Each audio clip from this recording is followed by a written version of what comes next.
Olá! No vídeo passado, nós vimos o que o estresse crônico faz no seu cérebro. Vimos como o burnout destrói o córtex pré-frontal, sequestra a sua amígdala e faz os casos de afastamento explodirem quase 1000% no Brasil, isso somente em uma década. Se você não assistiu a parte 1, o link está aqui embaixo na descrição. Recomendo fortemente que você assista. Mas hoje nós vamos falar e dar nome aos bois. Não vamos falar de números abstratos. Vamos falar de setores, de profissões, de realidades que estão sendo despedaçadas em silêncio. Vamos falar por que a cultura das empresas privadas também adoece.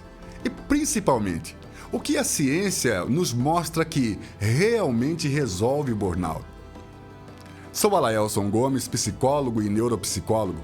Fica comigo até o final, porque a solução para isso não é o que tentaram te vender até hoje.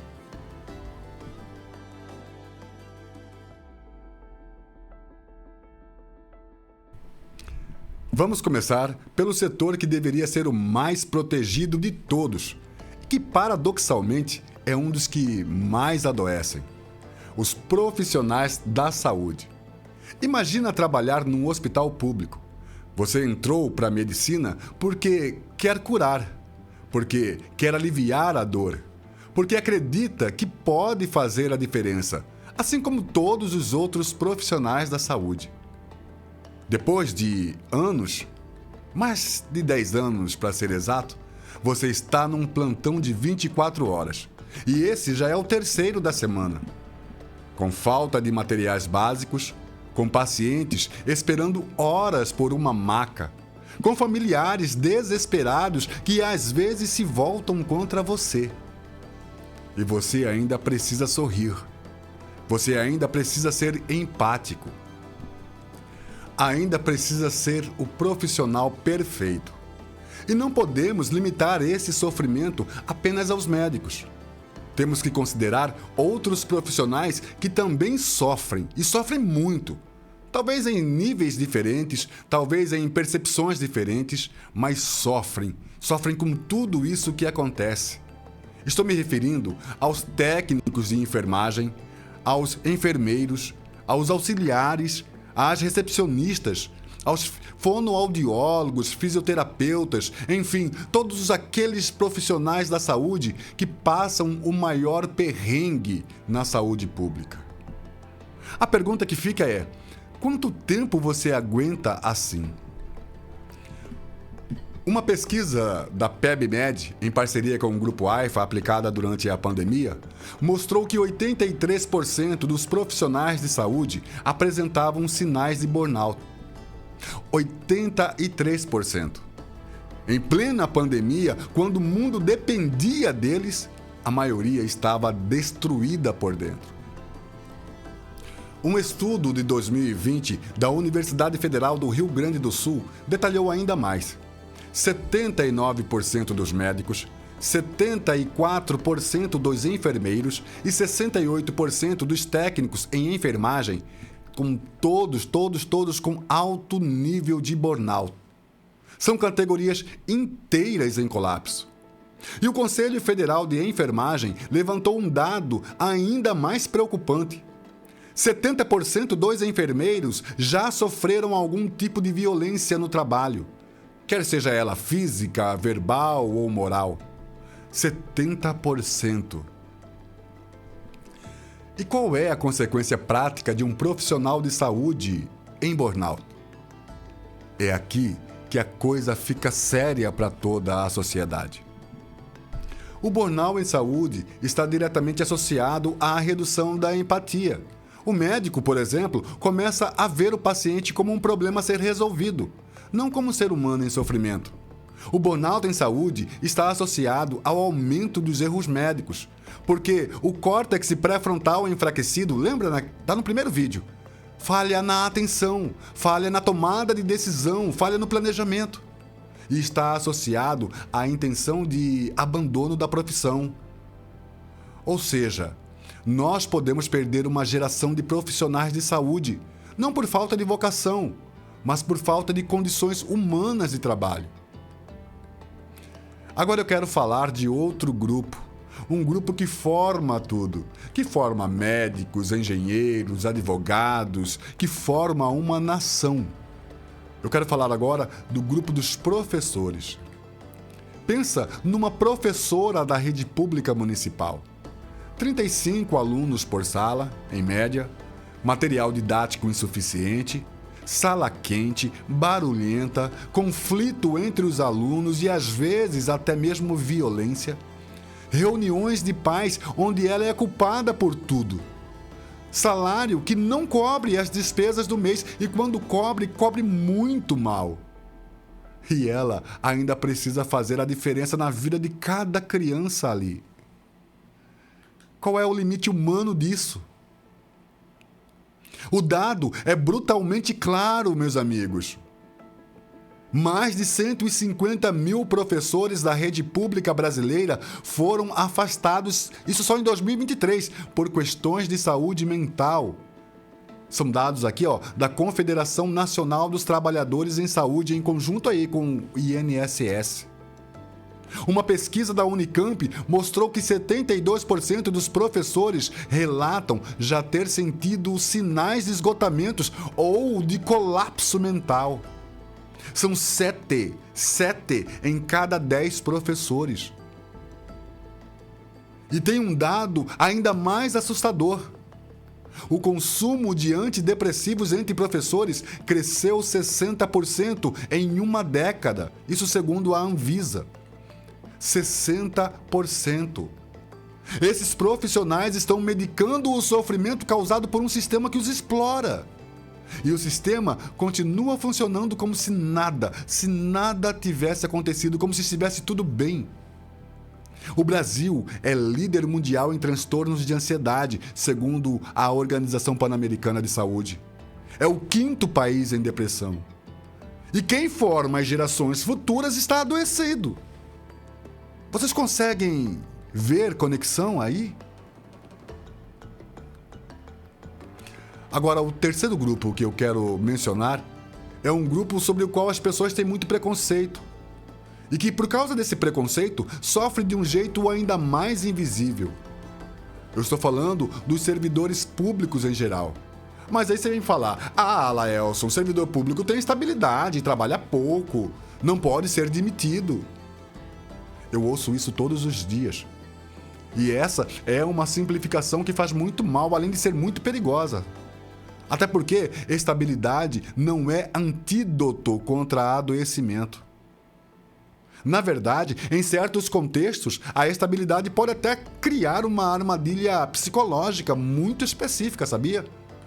Um exemplo é a sensação de estar preso num ambiente tóxico sem saída, porque a saída implicaria perder conquistas de décadas de trabalho. Os estressores do serviço público são particulares. Estagnação burocrática, processos que demoram anos, reformas que nunca chegam, sistemas que não funcionam. Além de assédio moral institucionalizado, chefias que permanecem por décadas sem as devidas responsabilizações de suas ações e de seus resultados. Falta de recursos básicos, trabalhar com equipamentos obsoletos, sistemas ultrapassados, estrutura física deteriorada. E o resultado? Uma pesquisa mostrou que apenas 18,8% dos servidores brasileiros se sentem plenamente realizados no trabalho. Menos de 1 em cada 5. Existe até aí um projeto de lei, o PL 1889 de 2024, que busca garantir jornada reduzida e apoio psicológico obrigatório para servidores diagnosticados com burnout. Porque o problema chegou num nível tão sério que o próprio legislativo reconhece que precisa de uma solução séria e estrutural. Mas enquanto essa lei não existe, o que existe é o servidor que vai trabalhar todos os dias se sentindo inútil, sentindo que o que ele faz não importa, que não vai dar em lugar nenhum, que o sistema é maior que qualquer esforço individual. Essa sensação de impotência aprendida, esse é um dos combustíveis mais poderosos do burnout. Mas Laelson, no setor privado é bem diferente a coisa, tá? tem meritocracia, tem crescimento, tem dinamismo. Ah, é? Então vamos falar sobre isso também. O setor privado tem uma cultura que nos últimos anos foi glamourizada de forma muito perigosa. A cultura do hustle. Eu acho que é assim que se pronuncia. A cultura do durma quando morrer. A cultura do CEO que dorme 4 horas e lidera um império. Do estagiário que responde e-mail às 23 horas, porque é assim que ele se destaca. Gente, preste muita atenção nisso. Essa cultura não produz excelência. Essa cultura produz adoecimento com um certo verniz de produtividade, com sabor de excelência. Existe um conceito que as empresas ainda insistem em ignorar massivamente: o presenteísmo. O empregado que está presente fisicamente, mas cognitivamente está mais que ausente da empresa. O corpo está lá, o corpo aparece. A mente passa longe. E é ele que produz 20, 30, 40% menos do que poderia. Mas a empresa não consegue ver isso porque o ponto dele está batido. Ele vai lá registrar o ponto. Os custos do presenteísmo superam os custos do absenteísmo na maioria das pesquisas. O custo do presenteísmo superam os custos do absenteísmo na maioria das pesquisas. Porque uma pessoa afastada, você sabe o que custa. Uma pessoa que está lá, travando o processo, tomando decisões equivocadas, contaminando o ambiente com sua exaustão, esse custo é invisível. E quase que imensurável. E quando mensurável é muito maior. Agora soma tudo isso aí à rotatividade. Empresas que ignoram saúde mental têm taxas de rotatividade muito maiores. E o custo de substituir um colaborador varia entre 50% a 200% do salário anual. É recrutamento, é seleção, é treinamento, é tempo de adaptação, produtividade perdida no processo, muitas coisas. E aí vem a pergunta que os empresários precisariam fazer, né? Porque não acredito que todos façam. Quanto custa ignorar o burnout? Versus quanto custaria preveni-lo? Mas agora nós temos que falar de uma outra conversa que muda um pouco esse cenário, quer seja público ou privado, tá? Agora, em 2026, a norma regulamentadora número 1, que é a famosa NR1, muito falada ultimamente, foi atualizada, está sendo atualizada. E a partir de maio, 26 de maio, agora de 2026, as empresas brasileiras serão obrigadas a incluir os riscos psicossociais, como burnout, estresse crônico, assédio moral, assédio sexual, dentro do programa de gerenciamento de riscos, dentro do PGR. Esse é o mesmo programa que cuida dos riscos físicos, químicos, biológicos. Mas sabe o que isso significa na prática? Significa que a empresa precisa identificar, avaliar, tomar medidas para reduzir esses riscos. E agora não é mais opcional, não é mais se sobrar dinheiro. Agora é obrigação, é obrigatório. O primeiro ano, agora em 2026, a NR1 vai ser em caráter orientativo. A fiscalização vai educar antes de punir. Mas a partir do ano que vem, a empresa que não cumprir vai responder. E diga-se de passagem, os dados de litígio que eu mostrei no vídeo 1, de 2,48 bilhões em reclamações trabalhistas, já mostram que o judiciário vem punindo mesmo sem a lei explícita. Mas, com tudo isso acontecendo, o que as empresas têm feito? Algumas, muito pouca coisa. Um programa de meditação no aplicativo, uma palestra de bem-estar em janeiro, uma semana de saúde mental com frutas no refeitório.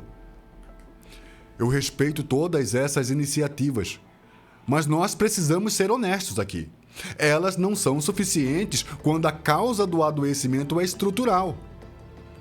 E não há cura de doença com cosméticos. É preciso ir na raiz. E a raiz, todos nós sabemos, está na carga de trabalho real, está na autonomia que o trabalhador tem ou teria que ter, está na qualidade da liderança, está na transparência organizacional, está na cultura do reconhecimento, está nos limites da jornada de trabalho respeitadas de verdade. E aqui chegamos ao ponto mais importante. E eu quero fazer isso com muito cuidado porque existe um risco sério aqui. O risco de individualizar um problema que, de fato, é coletivo. É muito fácil dizer: cuide-se melhor, faça meditação, estabeleça limites, procure terapia. Essas coisas, de fato, têm valor, sim, têm valor real. Eu vou falar delas mais tarde. Mas se a gente parar por aí, a gente está, de certa forma, culpando o trabalhador adoecido pelo adoecimento que o sistema causou. E eu faço questão de trazer um exemplo prático aqui do meu estado. Eu sou de Mato Grosso, não sei se vocês sabem disso, mas eu sou de Mato Grosso. Lembra que agora há pouco eu falei sobre o colapso dos professores em nível nacional? Pois é, quando o Estado, como instituição, decide ir na raiz do problema, que é a valorização estrutural, a gente vê a neurobiologia e a sociedade responderem. Isso se torna perceptível. Na educação, Mato Grosso hoje paga o segundo maior salário do país para os professores da rede estadual. São mais de R$ 7.000 de piso inicial, com um sistema de gratificação por resultados que pode chegar a até um 17º salário por ano. Isso para o professor. É muito importante isso para o professor. Veja bem, olha o resultado dessa segurança. O ensino médio aqui de Mato Grosso saltou da 22ª colocação para a 8ª posição nacional, isso segundo o IDEB. O indicador de aprendizagem do estado cresceu quase 20% em um único ano. E você sabe por que isso acontece? Porque o córtex pré-frontal daquele professor não está mais sequestrado. Ele não está mais no modo sobrevivência. Ele não está mais desesperado com as contas do fim do mês para pagar ou com medo de perder o emprego, o contrato. Consegue voltar a focar, consegue voltar a planejar, a ensinar com excelência. A ansiedade desse professor cai e a eficácia sobe. Eu não estou dizendo que o sistema estadual é perfeito ou que os problemas de saúde mental desapareceram. Longe disso. Mas esses dados de Mato Grosso são a prova científica e prática do que eu estou defendendo aqui. Você previne o burnout devolvendo a dignidade, garantindo remuneração justa, estabilidade e estrutura de trabalho. Você combate a exaustão com respeito, não com uma cesta de frutas na sexta-feira ou com uma palestra motivacional de 1 hora. Então a ciência nos diz, as intervenções mais eficazes são as combinadas, individuais e organizacionais. É preciso que as duas andem juntas. Pelo lado individual, a pesquisa apoia a psicoterapia, especialmente a TCC, que é a terapia cognitivo-comportamental, e também a terapia de aceitação e compromisso, ACT. A TCC ajuda a identificar e a modificar os padrões de pensamento que alimentam a exaustão. Crenças como eu preciso ser perfeito, pedir ajuda é fraqueza, meu valor está na minha produtividade. Essas crenças, quando não examinadas corretamente, são combustíveis diretos para o burnout. Já a ACT trabalha com algo diferente, mas complementar. Ela não tenta eliminar o sofrimento, mas muda a sua relação com ele. Você aprende a agir com base nos seus valores, não nos seus medos ou na exaustão. Para os profissionais que estão em condições de burnout, isso tem uma eficácia muito documentada na literatura científica. O estabelecimento de limites também é muito importante. Não teórico, mas real. Isso inclui definir horário de trabalho e cumpri-lo, desligar notificações profissionais fora do horário, aprender a dizer não. Tudo isso vai na contramão da cultura do hustle, né? Nas empresas privadas. Mas a pesquisa é clara. Trabalhadores com limites mais saudáveis são mais produtivos, mais criativos, adoecem menos. Também tem que levar em consideração, e a ciência busca muito isso, o papel do sono. O estresse crônico destrói a arquitetura do sono. O sono insuficiente amplifica o cortisol, reduz ainda mais a função do córtex pré-frontal e aumenta a reatividade da amígdala. É um ciclo vicioso perfeito. É imprescindível quebrar esse ciclo. E esse ciclo se quebra com higiene do sono, com redução de estímulos noturnos, com rotinas. Tudo isso é parte importante do tratamento, não é luxo não, tá? E eu não posso deixar de dizer isso com toda a clareza. Em casos de burnout instalado, procure um profissional de saúde mental. Procure um psicólogo, procure um psiquiatra. Não tenta resolver isso sozinho. Não existe força de vontade que resolva uma disfunção neurobiológica causada por anos de sobrecarga. Assim como você não trata um osso quebrado só com determinação mental, você não trata burnout só com força de vontade, meu amigo, minha amiga. Agora, já pelo lado organizacional, o que a NR1 já começa a exigir e o que realmente funciona? Vamos lá então. Os programas de prevenção que mapeiam a carga de trabalho real e intervêm antes do adoecimento. As lideranças treinadas para reconhecer sinais precoces de burnout, não para diagnosticar, tá? Mas para acolher e encaminhar. Políticas claras de desconexão digital, olha só, políticas claras de desconexão digital, fora do horário de trabalho. É muito importante que as empresas cumpram isso, que os líderes cumpram isso. Reestruturação de processos que geram sobrecargas desnecessárias. Tirar essas cargas desnecessárias é importante. Canais de escutas seguros. Vou repetir. Canais de escuta seguros, onde o trabalhador possa falar sobre o seu sofrimento, sem aquele medo de ser mandado embora, sem aquele medo de ser demitido ou rotulado como fraco. Esse medo é um dos maiores obstáculos para que as pessoas busquem ajuda antes de chegarem ao colapso, gente.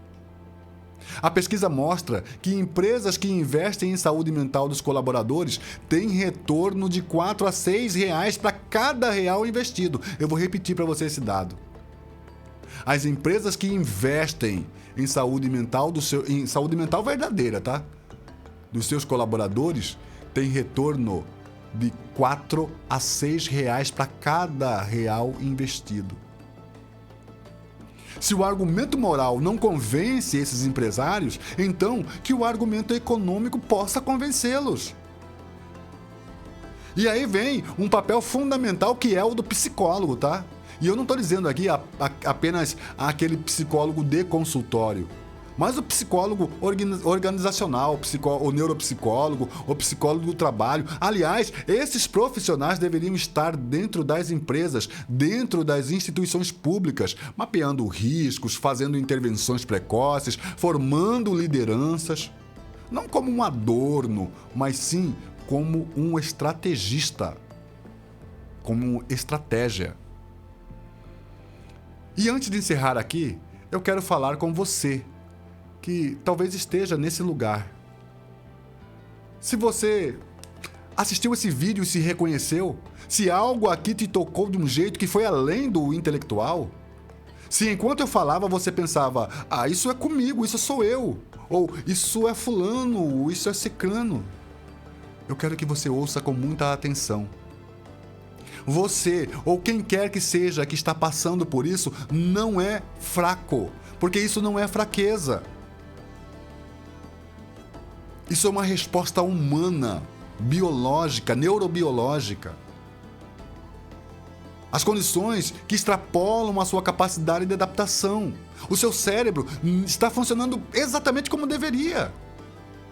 Ele está sinalizando que o limite foi ultrapassado. E o limite não é vergonha, meu amigo, minha amiga. O limite é sabedoria. Você não precisa se destruir para provar que é um bom funcionário. Você não precisa adoecer para provar que é dedicado. A ciência fala isso e eu vou tomar a liberdade como psicólogo também de falar com toda clareza.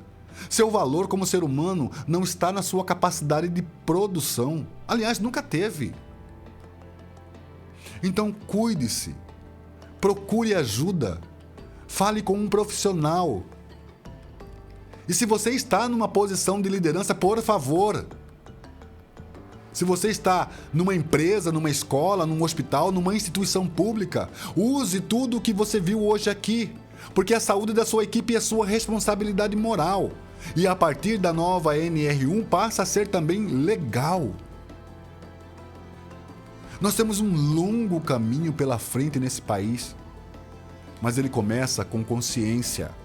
E consciência começa com essa conversa que nós estamos tendo aqui agora.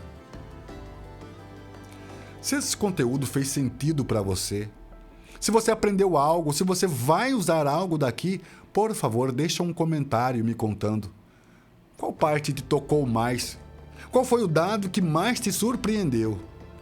Esse retorno é o que alimenta esse canal, gente. Não no sentido de métricas, mas no sentido real de saber que estamos alcançando pessoas que precisam. Se você ainda não se inscreveu em nosso canal, por favor, o faça, se inscreva. Ativa o sininho aqui para vocês receberem como notificações toda vez que chegar um vídeo novo. Compartilhe esse vídeo com aquele seu colega, com seu amigo, com aquele seu familiar e que você olha e pensa, esse cara precisa ver isso. Sabe por quê? Porque às vezes a gente não consegue pedir ajuda diretamente, isso é normal. Mas receber um vídeo de alguém que se importa conosco já é um grande começo. Eu sou Alaelson Gomes, psicólogo, neuropsicólogo. Para os que não sabiam, sou de Cuiabá, Mato Grosso. E eu acredito que conhecimento sobre a mente é talvez o mais poderoso instrumento de transformação que exista. Cuida da sua mente. Ela, de fato, é tudo que você tem. A gente se vê no próximo vídeo. Aliás, eu espero te ver no próximo vídeo. Forte abraço!